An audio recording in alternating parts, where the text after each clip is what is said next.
Merci, Adonai. Le Dieu de toute force. Le roi qui existe par lui-même. Tu es le Père de tous ceux qui ont le Fils en eux.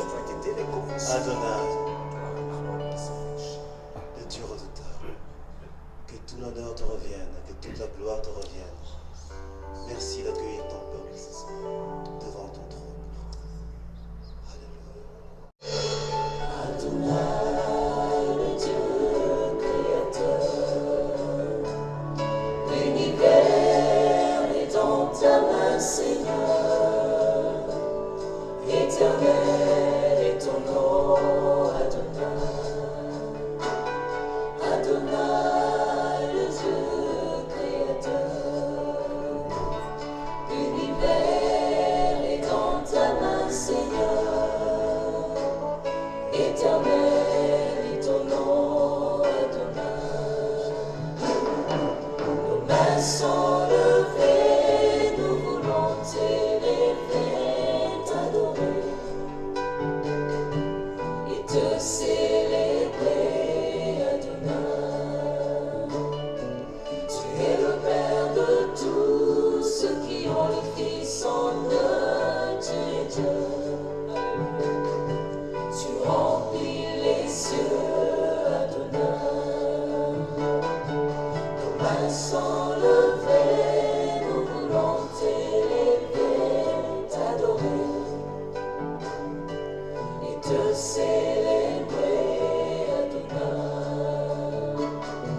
Tu es le Père de tous ceux qui ont le Fils en eux, tu es Dieu.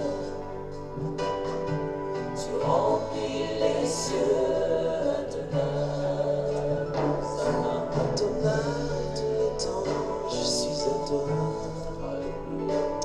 En toi, je veux te sentir en moi.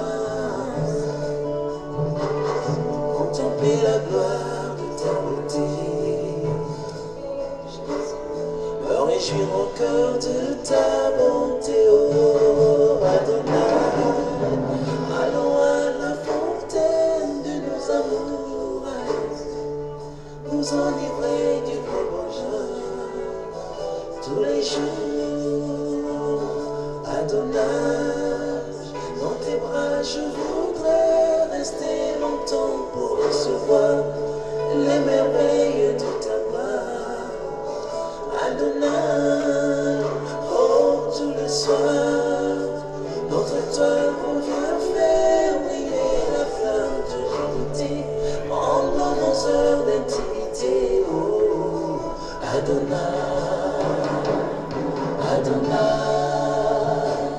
toi le maître de mon cœur, Adonai, c'est bien-être qui demeure, Adonai, sur ton nom je m'établis, Adonai, sous ta main je m'accomplis, Adonai, le plus grand de tous les noms, Adonai, le plus fort de tous les temps, Adonai,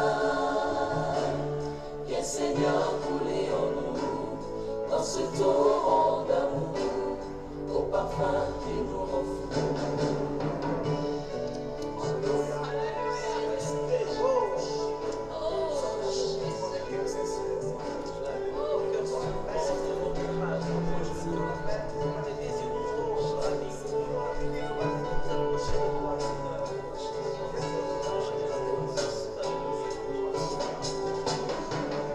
Adonai,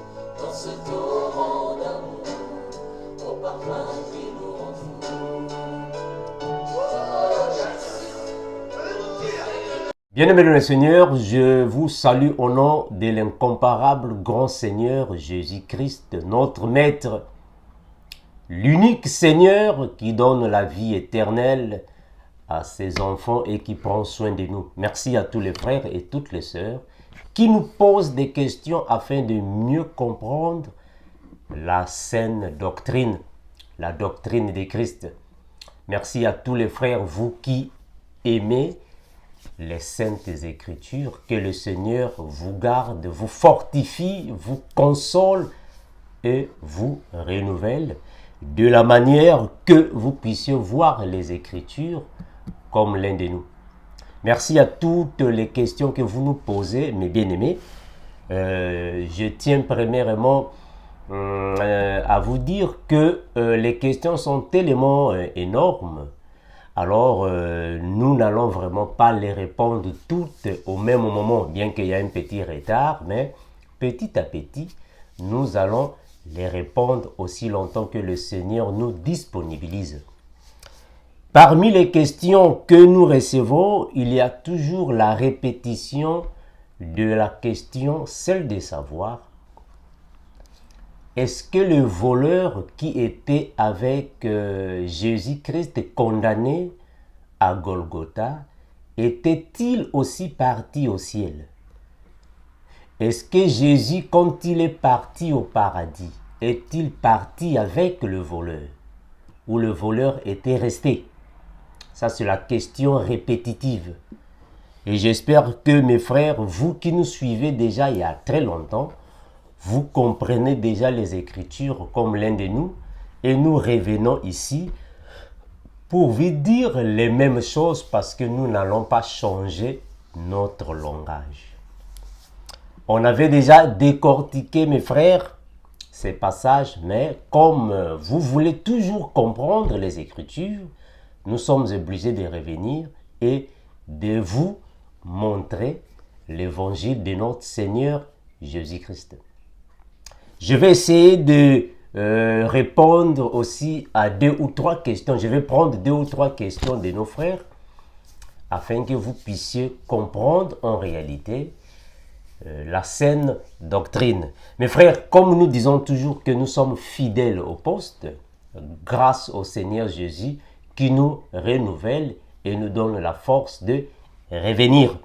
Mes frères, nous disons et nous continuerons de dire que personne n'est au paradis. Également, personne n'est en enfer. Je voulais dire que les saintes écritures nous confirment que au paradis, personne n'est encore monté si ce n'est pas le Seigneur lui seul et sa garde céleste, c'est-à-dire les anges, les archanges, les chérubins et les séraphins qui sont dans le ciel avec l'incomparable Seigneur. Aucun chrétien est parti au paradis, au ciel, parce que le Seigneur reviendra pour prendre les vrais chrétiens et partir avec eux. Également, dans l'enfer, il n'y a encore personne qui est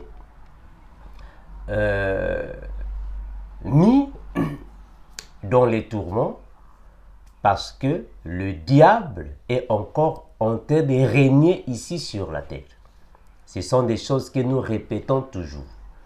Parce que la Bible confirme que l'enfer avait été créé pour le diable et ses anges, afin de leur punir par rapport à leur désobéissance. Mais toute la sémence du diable ira aussi dans les tourments. Mes frères, j'aimerais dire ici une chose que il y a plusieurs faussetés dans les églises. Nous tous, quand on a commencé avec l'évangile, nous sommes passés par là, on nous a fait gober plusieurs hérésies, disons que en enfer, soit dans l'enfer, on chicote les gens là-bas. C'est ce qu'on nous avait dit. et que quand une personne meurt, si la personne n'était pas avec le Seigneur, alors son esprit ou son âme, si vous voulez, parce que dans d'autres versions de Bible, on parle des âmes, ira en enfer. Et là-bas, dans l'enfer, on chicote les gens là-bas.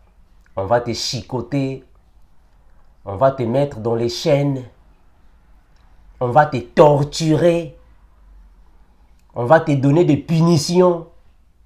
Tout ça, ce sont des hérésies. Ça va, frère? En enfer, on ne chicote pas les gens. L'enfer n'est pas comme dans la prison de Makala, de Kinshasa, là où on chicote les gens, ou soit dans les prisons centrales de Pointe-Noire, ou dans les prisons africaines, là où on chicote les gens. Non, on ne chicote pas les gens en enfer. Donc ça, c'est une hérésie. Mes frères, vous savez, mes frères chrétiens, mes sœurs chrétiens, nous vous disons toujours que le Seigneur doit renouveler notre ou votre compréhension par rapport aux Écritures. Parce que nous avons gobé plusieurs hérésies.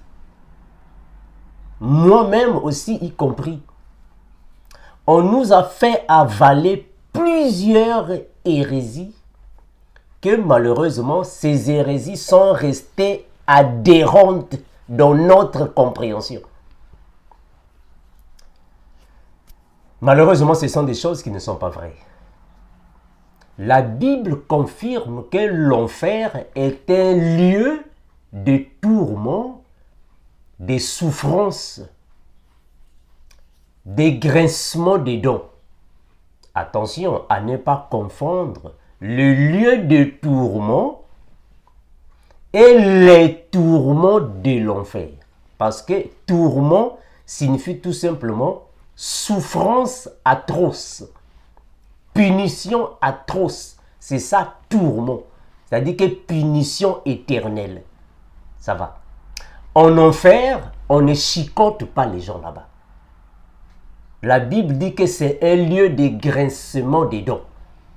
C'est un lieu de souffrance. Dieu l'a destiné pour la punition de la sémence satanique. Donc, il n'y a pas de bourreaux. Il n'y a pas de bourreaux en enfer qui reçoivent. Envoyez les gens. Donc, c'est comme s'il y a des gens qui sont là-bas. On envoie. Dès que tu viens, on t'attrape. On commence à te cogner de... Non, mes frères. Ça, c'est faux, ça. Comme lorsque nous étions encore dans les églises protestantes, je me rappelle comme aujourd'hui, on nous disait que quand Dieu va envoyer les gens en enfer, c'est-à-dire que quand une personne va en enfer, alors là-bas en enfer, il y a Satan. Il y a Satan qui est là en enfer. Satan attend ceux qui viendront, les nouveaux venus. Dès que vous venez là, donc n'importe quelle chose que Satan va voir, il va prendre ça, il va te cogner sur la tête. Il peut prendre même une brique. Et donc Satan va prendre une brique, il vient avec sur la tête, boum. Il peut prendre même un fer ou un marteau. Il vient avec là, boum, boum. Non, mes frères. Ça, ce sont des hérésies, ça. Hein? Ça, ce sont des hérésies. Ça, c'est faux, ça. En enfer, on ne tape pas les gens. Ça va, on ne tape pas les gens en enfer. Parce que tous ceux qui iront en enfer, il n'y a pas de bourreaux. C'est-à-dire qu'il y a des gens là-bas qui attendent les nouveaux venus pour les torturer. Non. En enfer, il n'y aura aucune âme qui sera libre pour attendre les autres qui viendront souffrir. Non. Enlevez ça. Tout ça, ce sont des hérésies. Et mes frères, que le Seigneur vous aide afin que vous puissiez voir ou comprendre les Écritures comme l'un de nous. Connaissant le bien et le mal. Devenez comme l'un de nous. Connaissons le bien et le mal. Connaissons la doctrine de Christ.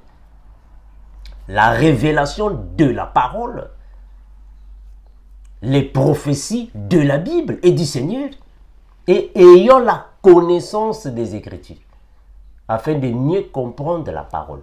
Mes frères, le Seigneur Jésus est monté au ciel seul. Je répète ça. Le Seigneur Jésus est monté au ciel seul. Le voleur n'est pas parti au ciel. Je vais répéter ça. Le Seigneur Jésus est monté au ciel seul. Le voleur n'est pas parti avec lui. Je voudrais dire une chose avant de prendre les Écritures. Mes frères, vous savez, nous répétons les mêmes choses parce que ce sont des choses salutaires pour vous, nos frères et nos sœurs, vous qui êtes dans la maison. Je ne parle pas de ceux qui sont dans le monde. Je parle à vous qui êtes dans la maison. Le français que la Bible utilise est le même français que nous parlons à la maison. C'est le même français que nous étudions dans les écoles. C'est le même français que nous parlons dans les compagnies, dans les marchés. Mais alors, les définitions, le langage, la profondeur, la compréhension ne sont pas les mêmes. Ça va, mes frères? Quand le Seigneur Jésus dit au voleur, aujourd'hui même, tu seras avec moi dans le paradis. Attention, aujourd'hui même de la Bible ne signifie pas dire réellement aujourd'hui. Je vais répéter. Quand le Seigneur Jésus dit au voleur, aujourd'hui même, tu seras avec moi dans le paradis. Attention. Selon le langage de la Bible, aujourd'hui ne signifie pas aujourd'hui.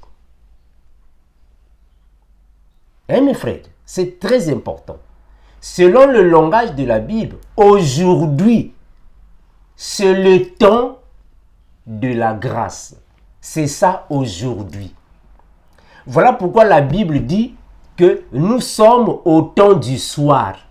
Vous voyez ça dans la Bible. Hein? La Bible parle du temps du soir. Attention. Quand la Bible dit le temps du soir, cela ne signifie pas dire, bon, il est 20h, il est 21h, c'est le soir. Non. Le soir de la Bible ne signifie pas dire réellement le soir. Je vais prendre Actes des Apôtres, chapitre 1er. Lisez avec moi, mes bien-aimés. Actes des Apôtres, chapitre 1er. Commençons de lire à partir du verset 9. Acte 1er, le verset 9, la Bible dit ainsi. Après avoir dit cela, il fut élevé pendant qu'il regardait et une nuée le déroba à leurs yeux. Est-ce que vous comprenez? Je vais commencer un peu haut afin que vous puissiez comprendre. Je prends le verset 6. Je commence à partir du verset 6. Actes des Apôtres, chapitre 1er, le verset 6. Alors les apôtres réunis lui demandèrent, « Seigneur, est-ce qu'en ce temps que tu rétabliras le royaume d'Israël ?» Il leur répondit, « Ce n'est pas à vous de connaître les temps ou les moments que le Père a fixés de sa propre autorité. Mais vous recevrez une puissance, le Saint-Esprit survenant sur vous. » On va en parler, mes frères, on va démontrer ça, que le Saint-Esprit n'est pas une puissance. Ça va. On va parler de ça. On va parler de ça dans une autre vidéo. Une puissance, le Saint-Esprit survenant sur vous, et vous serez mes témoins à Jérusalem, dans toute la Judée, dans la Samarie et jusqu'aux extrémités de la terre. Après avoir dit cela, il fut élevé pendant qu'il le regardait. On continue. Et une nuée le déroba à leurs yeux. Et comme ils avaient les yeux fixés vers le ciel, pendant qu'ils s'en allaient, Donc Jésus partait au ciel seul. Il ne partait pas, il partait avec le voleur. Non, il montait seul. Il n'était pas avec le voleur. Il montait seul. Je continue. Pendant qu'il s'en allait, voici deux hommes vêtus de blanc leur apparurent et dirent, hommes galiléens, pourquoi vous arrêtez-vous à regarder au ciel ce Jésus qui a été enlevé au ciel du milieu de vous viendra de la même manière que vous l'avez vu allant au ciel. Donc Jésus, il est parti au ciel seul. Ça va. Il n'est pas monté au ciel, il n'a pas monté au ciel avec le voleur. Mais vous comprenez ça? Jésus, quand il montait au ciel, il n'était pas avec le voleur. Il est monté seul. Ça va. Je vais prendre ça dans cette version. Je prends la version Good News Translation, Actes des Apôtres, chapitre 1er, le verset 6, je descends. Jésus est parti au ciel seul. Il n'est pas parti avec le voleur. Non, il est parti seul. Actes des Apôtres, chapitre 1er. Je commence à partir du verset 6. Actes, chapitre 1er, le verset 6. La Bible va dire ainsi. Actes 1er, le verset 6. La Bible va dire ainsi. Lisons ensemble, mes frères. Actes 1er, le verset 6.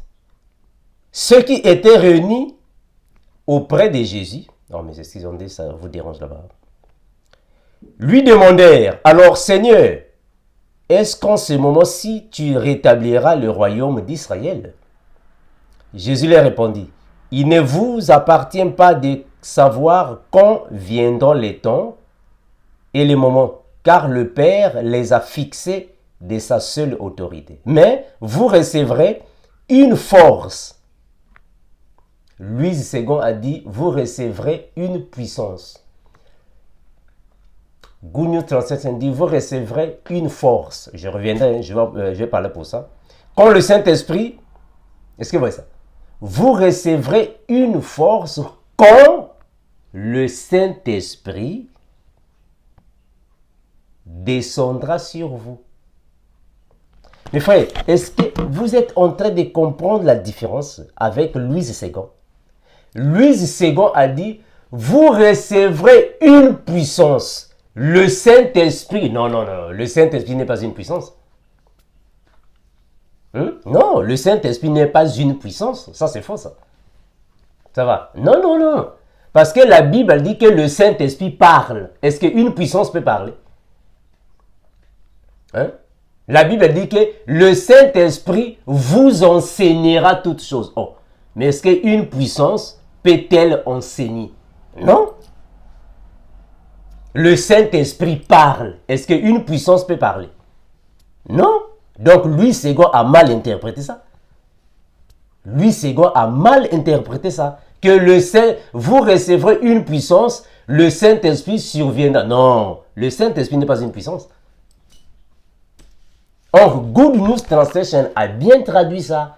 Il a dit que vous recevrez une force quand le Saint-Esprit viendra sur vous. Très bien, ça c'est clair. Donc, quand le Saint-Esprit viendra, le Saint-Esprit vous donnera une force. Ça va. Ça, c'est le bien de comparer les versions de Bible. C'est très important. Mes frères, vous qui voulez comprendre les Écritures comme l'un de nous, il faut comparer les versions de Bible afin de mieux comprendre là où la compréhension est claire, lisible. Les Écritures, ça va. Je continue. Alors, je prends le verset 8. Mais vous recevrez une force quand le Saint-Esprit descendra sur vous. Vous serez alors mes témoins à Jérusalem, dans toute la Judée et dans la Samarie et jusqu'aux extrémités du monde. Après ces mots, Jésus s'éleva vers le ciel. Ça va. Jésus s'éleva vers le ciel. Il était seul. Jésus, quand il est monté au ciel, il s'est élevé. C'est-à-dire qu'il est parti seul. Il n'est pas parti avec le voleur, non. Il est parti seul. Le voleur est resté dans le lieu de repos. Il n'est pas parti au paradis. C'est-à-dire que le paradis céleste, attention, ça va. Le voleur n'est pas parti au paradis céleste.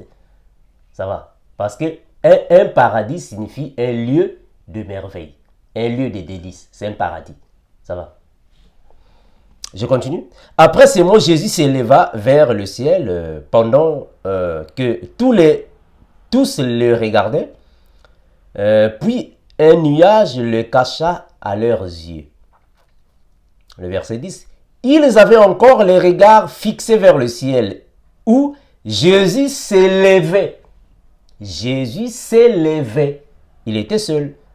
Et quand deux hommes habillés en blanc se trouvèrent tout à coup près d'eux et leur dirent, « Hommes de Galilée, pourquoi restez-vous là à regarder le ciel? Or, c'est Jésus qui vous a été enlevé pour aller au ciel. » Est-ce que vous voyez ça? C'est Jésus qui vous a été enlevé pour aller au ciel. Il est l'unique qui est parti au ciel. Ça va.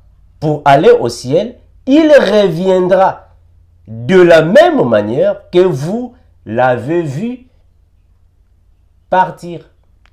Ça va. Donc, mes frères, il faut comprendre que le voleur à la croix n'est pas parti au paradis céleste, là où ira les vierges sages. Ça va? Non. Il n'est pas parti là-bas. Mais lui, il est parti dans le lieu des repos parce que c'est là où se reposent toutes les âmes qui meurent dans le Seigneur. Ça, c'est la doctrine de Jésus. Ça va. On va lire le frère Paul. Écoutez. On va lire le frère Paul. Le frère Paul va dire ainsi. Le frère Paul dira ainsi. Il n'y a pas un chrétien qui est parti au ciel. Ça n'existe pas. Le Seigneur est au ciel seul. Ça va. On va lire le frère Paul. Il va dire ainsi. Il n'y a pas de chrétiens au ciel. Il n'y en a pas. Il n'y a pas de chrétiens au ciel. Tous les chrétiens, c'est-à-dire que tous ceux qui sont morts dans le Seigneur, les vrais chrétiens bien sûr, ils sont dans le repos. Ils ne sont pas au paradis. Ils sont dans le repos. La Bible va dire ainsi. Lisez les Écritures, mes frères. Lisez les Écritures. Il ne faut pas être ignorant de la parole. Il faut lire les Écritures. C'est très important. 1 Thessaloniciens, chapitre 4, commençons à partir du verset 16. Regardez. 1 Thessaloniciens, chapitre 4, le verset 13. Commençons à partir du verset 13. 1 Thessaloniciens 4, 13. Qu'est-ce que le frère Paul va dire? Il dit, nous ne voulons pas, frères, que vous soyez dans l'ignorance. Nous ne voulons pas, frères, que vous soyez dans l'ignorance, comme vous avez aujourd'hui, une ignorance terrible. Nous ne voulons pas, frères, que vous soyez dans l'ignorance au sujet de ceux qui dorment. Qu'est-ce qu'il veut dire? C'est-à-dire que ceux qui dorment signifie ceux qui ont quitté la terre des hommes. Parce que nous croyons que les vrais chrétiens ne meurent pas, mais les vrais chrétiens dorment.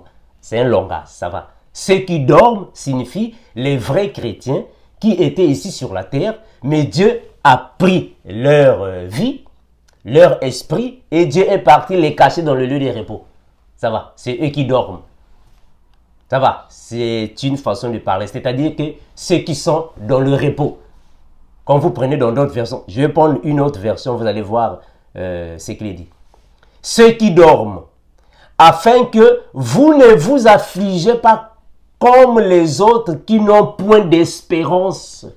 Le verset 14. Car Si nous croyons que Jésus est mort et qu'il est ressuscité, croyons aussi que Dieu ramènera par Jésus et avec lui ceux qui sont morts. Le verset 15. Voici en effet ce que nous vous déclarons d'après la parole du Seigneur. Amen. Ça, c'est ce que nous déclarons d'après la parole du Seigneur. D'après la connaissance des Écritures. Nous les vivants, nous ne devancerons pas ceux qui sont morts. Non. Non, non. Nous les vivants, nous ne devancerons pas ceux qui sont morts. C'est impossible, frère. Abraham est mort. Il n'est pas parti au paradis. Moïse est mort. Il n'est pas parti au paradis. Élie est mort. Il n'est pas parti au paradis. Mais donc, comment ça se fait-il que le voleur va au paradis? Comment est-ce que le voleur va dévancer Moïse, Abraham, Abel? Même Abel n'est pas parti au paradis. Comment est-ce que le voleur va le dévancer? Comment est-ce que vous allez expliquer ça?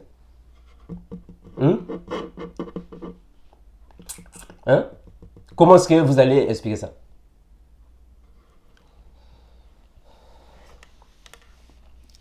D'après la parole du Seigneur, nous les vivants, restés pour l'avènement du Seigneur, nous ne dévancerons pas ceux qui sont morts, car le Seigneur lui-même a un signal donné à la voix d'un archange et au son de la trompette de Dieu, descendra du ciel.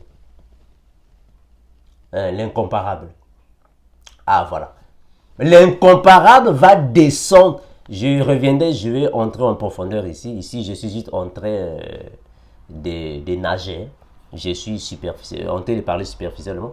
Le Seigneur reviendra et les morts en Christ, les morts en Christ ressusciteront premièrement. Voilà. Quand le Seigneur descendra du ciel, les morts en Christ ressusciteront. Pourquoi? Mais parce qu'ils sont dans le repos. Donc aujourd'hui que je vous parle, les morts en Christ sont dans le repos. Ils ne sont pas au paradis, ils sont dans le repos. Quand le Seigneur descendra du ciel, c'est alors qu'ils vont ressusciter. Parce qu'ils sont dans le repos. Parce qu'une personne qui est dans le paradis ne peut pas ressusciter. Comment est-ce qu'il va ressusciter alors qu'il est au paradis? Est-ce que vous comprenez ça? Une personne qui est au paradis ne peut pas ressusciter. Il va ressusciter comment? La personne est au paradis. Va ressusciter comment? Non. Quand on va au paradis, là on a déjà le corps céleste. On a déjà le corps céleste. On a déjà le corps de la gloire. On ne peut plus ressusciter. Comment est-ce que tu vas ressusciter si tu as déjà le corps de la gloire? Non. Les chrétiens qui meurent dans le Seigneur, ils sont dans le repos. Quand le Seigneur va descendre, ils vont ressusciter pour revêtir le corps de la gloire. Pour revêtir alors le corps de la victoire. C'est alors qu'avec ce corps-là incorruptible, qu'ils vont maintenant apparaître devant le Seigneur. Ça va. Donc, tous ceux qui meurent dans le Seigneur sont dans le repos. Ils vont ressusciter quand le Seigneur descendra du ciel. Donc, personne n'est au ciel. Personne n'est au paradis. Ça va. Mes frères, ça c'est la doctrine. Mes frères, ça c'est la doctrine du Seigneur Jésus-Christ. Et quand une personne vient vous dire les choses contraires, je vais relire ça. Je vais continuer. Regardez. 1 Thessaloniciens chapitre 4, le verset 17. Ensuite, les vivants qui seront restés, nous serons tous ensemble, enlevés avec eux dans les nuées. C'est alors que nous pourrons maintenant aller au ciel. Mes frères, le frère Paul est en train de dire que quand un chrétien meurt, il ne peut pas seul aller au ciel. Non. Tous les chrétiens qui iront au ciel doivent tous aller ensemble. Ils doivent tous aller ensemble. Ce n'est pas que, bon, Armand meurt aujourd'hui, il est parti au ciel. Le frère X meurt aujourd'hui, il est parti au ciel. Et chacun à son tour. Non, c'est pas ça. Ah, mes frères, que le Seigneur vous aide à comprendre les Écritures. On ne peut pas aller au ciel, chacun à son tour.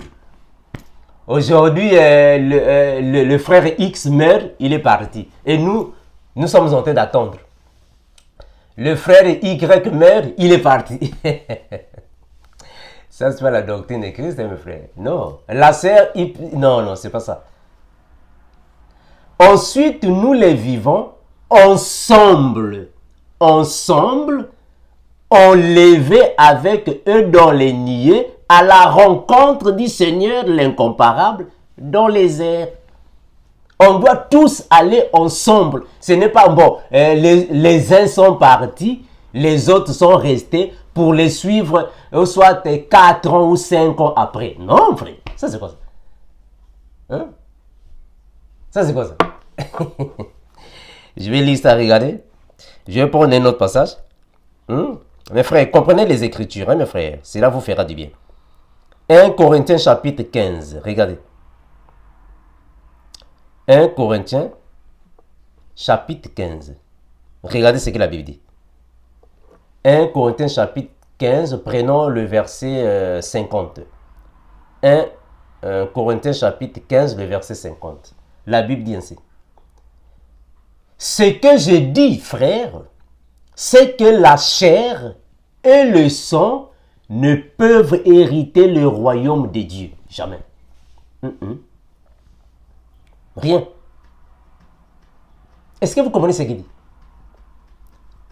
La chair et le sang ne peuvent hériter le royaume de Dieu. C'est-à-dire qu'une personne avec le corps physique ne peut pas hériter le royaume de Dieu. Il faut que ça soit en esprit. Ça va? Il faut que ça soit en esprit. Attention, attention. Je vais peser sur ça.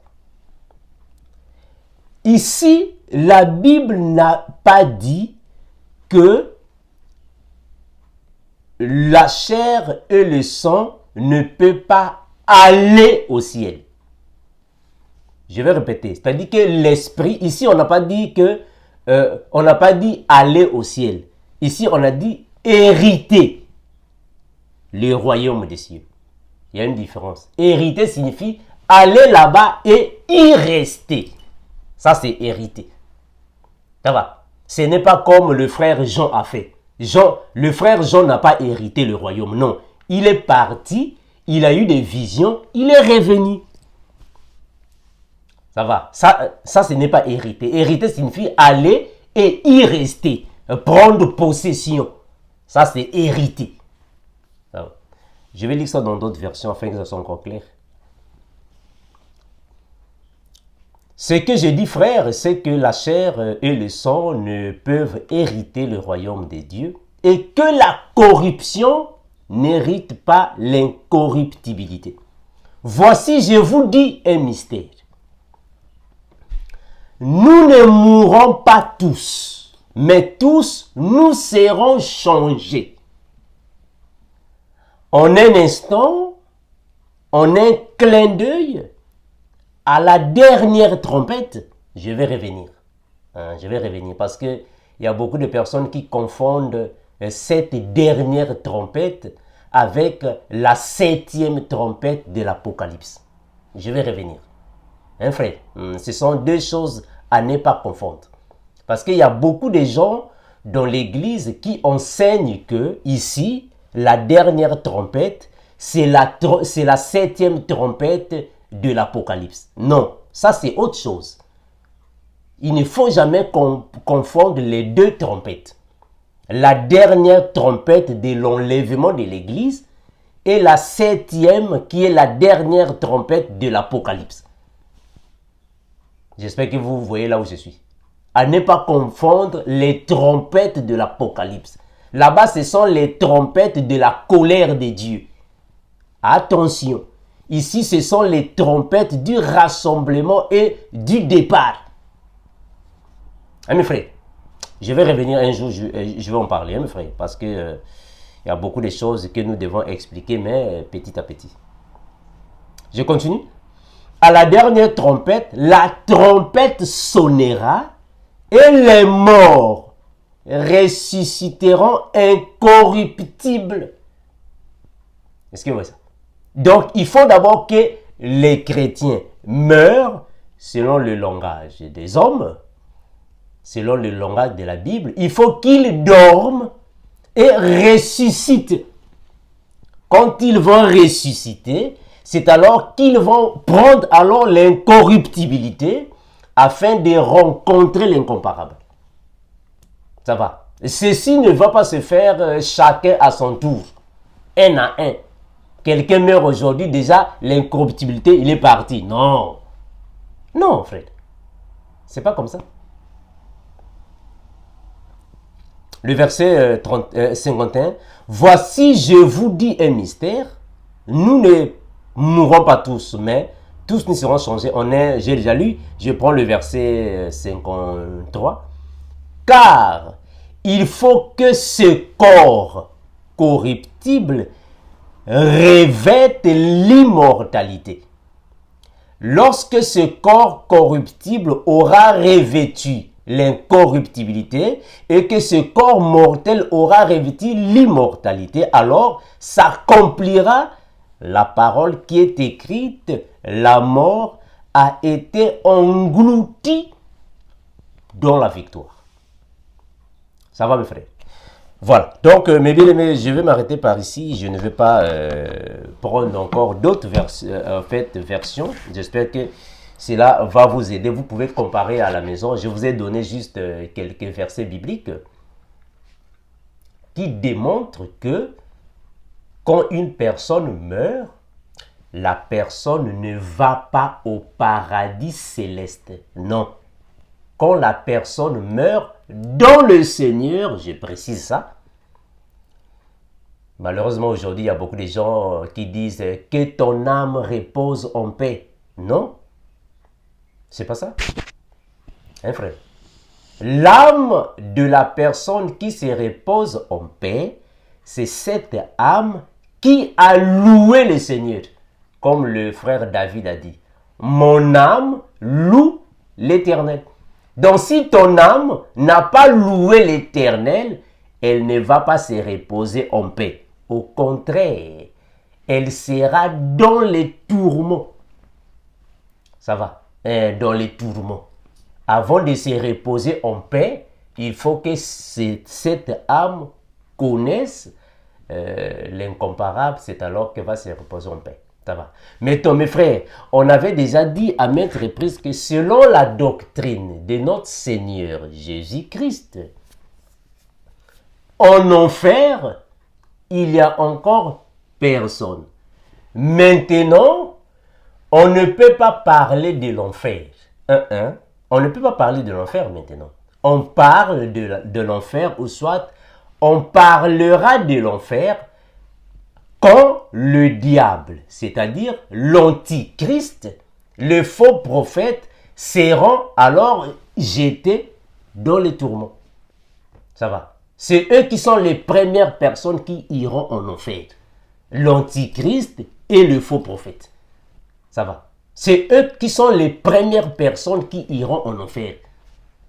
Donc, maintenant que je vous parle ici, dans l'enfer, il n'y a personne.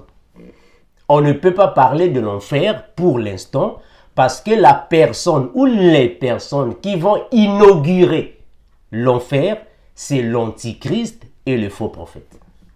Ça va. On va lire ça. Nous sommes dans Apocalypse. Mes frères, il faut comprendre, il faut connaître la doctrine du Seigneur, frère. Il faut connaître la doctrine de notre Seigneur. Parce qu'il y a des chrétiens qui ne connaissent pas la doctrine de Jésus. C'est bizarre quand même, frère. Comment ça se fait-il que vous êtes chrétien, mais vous ne connaissez pas la doctrine de notre Maître? Hein? Les gens confondent le lieu de repos et le paradis. Les gens confondent ça. Les gens confondent le lieu des tourments et l'enfer. Il ne faut pas confondre ça. Mes frères, le paradis céleste, c'est là où le Seigneur a préparé une place pour son épouse. Il viendra prendre son épouse, c'est-à-dire les vierges sages. Ce sont les vierges sages qui vont inaugurer le paradis, c'est-à-dire la Jérusalem céleste, je vais dire. C'est l'épouse qui va inaugurer ça. C'est l'épouse, parce qu'il est parti préparer la place pour son épouse, selon le langage de la Bible. Ça va. Donc, l'épouse y sera quand elle va prendre le corps céleste pour monter, l'incorruptibilité pour monter. Ça, c'est la cité céleste, la Jérusalem céleste. C'est là que l'épouse va alors passer le festin des noces. Mais frère, il faut comprendre que nous irons au ciel pour le festin des noces. Maintenant, comment ça se fait-il que le festin des noces n'a pas encore eu lieu, mais il y a déjà des gens qui sont là-bas? Le festin des noces n'a pas encore eu lieu, mais il y a déjà les personnes qui sont là-bas. Oh, mais l'épouse est encore ici sur la terre. L'épouse est encore ici sur la terre. Est-ce que vous avez déjà vu l'autre, un homme? Bon, parce que la Bible dit que la nature elle-même ne vous enseigne-t-elle pas? Quand un homme veut se marier avec une femme, je vais prendre ça terre à terre, afin que vous puissiez mieux comprendre. Un homme se prépare pour le mariage avec son épouse. Qu'est-ce que l'homme fait? Il faut d'abord préparer les conditions. Il faut préparer la salle, préparer patati patata, préparer toutes choses. Quand l'homme va tout préparer la salle, préparer toutes choses selon le langage des hommes, c'est alors que l'homme déjà prêt viendra prendre sa femme, chérie, viens, tout est préparé. Mais est-ce que pendant que l'homme est en train de préparer, les invités peuvent-ils déjà être invités dans la salle? Je pose une question. Est-ce que les invités peuvent déjà aller dans la salle alors que l'épouse n'est pas encore prête pour aller avec son mari? Ou soit l'épouse n'a pas encore, c'est-à-dire que l'épouse n'a pas encore été ravie. Voilà, pour bien dire. Ravie, parce que nous sommes déjà prêts pour monter.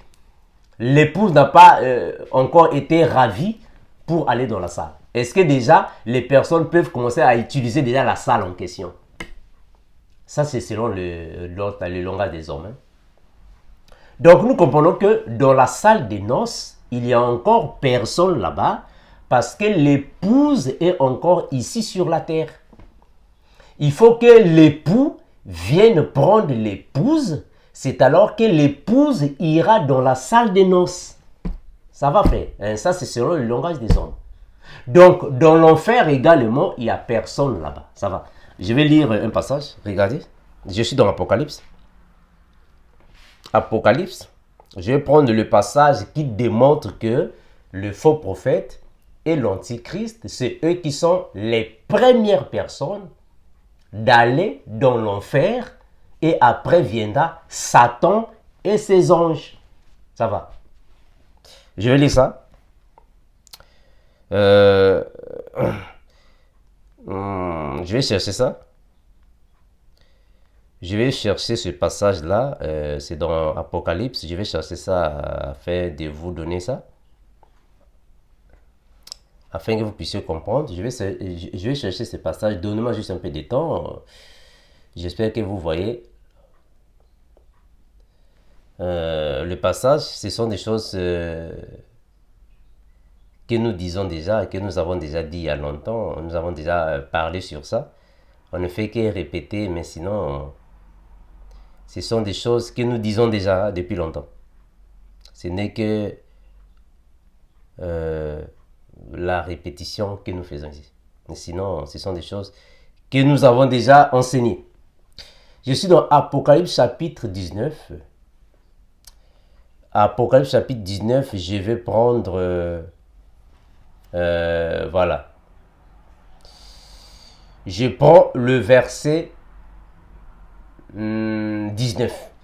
Je vais lire ça dans la version seconde 21. Je suis dans la version seconde 21. Apocalypse chapitre 19. Commençons à partir du verset 19. La Bible va dire ainsi. Apocalypse chapitre 19, le verset 19, et on descend. Je suis dans la version seconde 21. La Bible dira ainsi.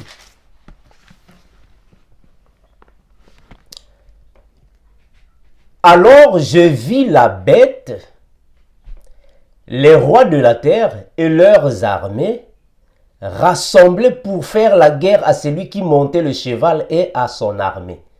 On a déjà expliqué ces choses ici, que cela ne vous perturbe pas.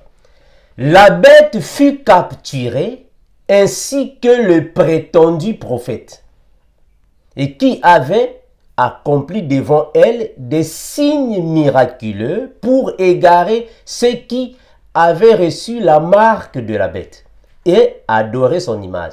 Et tous les deux, très important, tous les deux furent jetés vivants dans l'étang ardent de feu et de soufre. Les autres furent tués par l'épée qui sortait de la bouche de celui qui montait le cheval, et tous les oiseaux se rassemblèrent de leur chair. Mes frères, ici c'est le livre de l'Apocalypse, ça va. Donc, il y a des choses qui sont tellement profondes ici. Mais ici, la Bible confirme que les deux premières personnes qui iront ou qui seront jetées dans l'enfer, c'est la bête. La bête ici signifie l'antichrist et le faux prophète. C'est eux qui seront jetés dans l'enfer. Ça va. C'est eux qui seront premièrement jetés dans l'enfer. Après viendra Satan et ses anges. Ça va.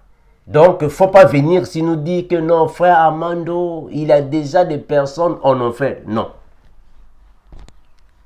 Ça, ce n'est pas la doctrine de Jésus. Non. Dans la doctrine de Jésus, en enfer, il n'y a personne. Ça va. Il n'y a personne là-bas. Personne n'est là-bas en enfer. Donc, nous comprenons que le voleur n'est pas parti au paradis céleste avec le Seigneur. Le Seigneur est monté seul. Tous ceux qui meurent dans le Seigneur sont dans le repos. Ils attendent l'enlèvement de l'Église afin d'aller au paradis. Mais ceux qui ne meurent pas dans le Seigneur, ils sont dans le lieu des tourments afin d'attendre d'être alors transférés en enfer pour les souffrances éternelles. Ça, c'est la doctrine de Jésus. Ça va. Hein? Ça, c'est la doctrine du Père. Voilà. Donc, il ne faut pas venir ici, frère Armando, mais comment est-ce que Dieu va encore envoyer les gens en enfer, lui qui est miséricordieux? Ça, c'est la doctrine. Ça, c'est la doctrine du Seigneur Jésus. Ça, c'est la doctrine. Ça va, frère? Merci, mes bien-aimés, vous qui êtes toujours fidèles à vos postes. Nous qui sommes toujours aussi fidèles au poste pour la parole du Seigneur. Soyez bénis, fortifiés, renouvelés afin de comprendre et voir les Écritures comme l'un de nous. Comme nous disons, nous continuerons de vous le dire. Maranatha. Merci, Adonai. Le Dieu de toute force, le roi toi qui existes par lui-même. Tu es le Père de tous ceux qui ont le Fils en eux. Adonai, le Dieu redoutable. Que tout l'honneur te revienne, que toute la gloire te revienne. Merci d'accueillir ton peuple devant ton trône. Alléluia. Adonai, le Dieu créateur, l'univers est dans ta main, Seigneur. Éternel est ton nom, Adonai. Adonai, le Dieu créateur, l'univers est dans ta main, Seigneur. Éternel est ton nom, Adonai. Nos mains sont levées, nous voulons t'élever, t'adorer et te célébrer, Adonai. Tu es le Père de tous ceux qui ont le Fils en eux, tu es Dieu. Tu remplis les cieux, Adonai. Nos mains sont levées, nous voulons t'élever, t'adorer et te célébrer, Adonai. Tu es le Père de tous ceux qui ont le Fils en eux, tu es Dieu.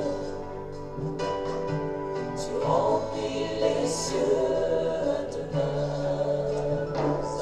Adonai, tous les temps, je suis à toi. En toi, je veux te sentir en moi. Contempler la gloire de ta beauté. Me réjouir encore de ta bonté, oh Adonai. Allons à la fontaine de nos amours, nous enivrer du vrai bonheur tous les jours. Adonai, dans tes bras je voudrais rester longtemps pour recevoir les merveilles de ta gloire. Adonai, oh tous les soirs, notre étoile revient faire briller la flamme de l'unité pendant nos heures d'intimité. Oh, Adonai, Adonai, toi le maître de mon cœur, Adonai, c'est bien-être qui demeure, Adonai, sur ton nom je m'établis, Adonai.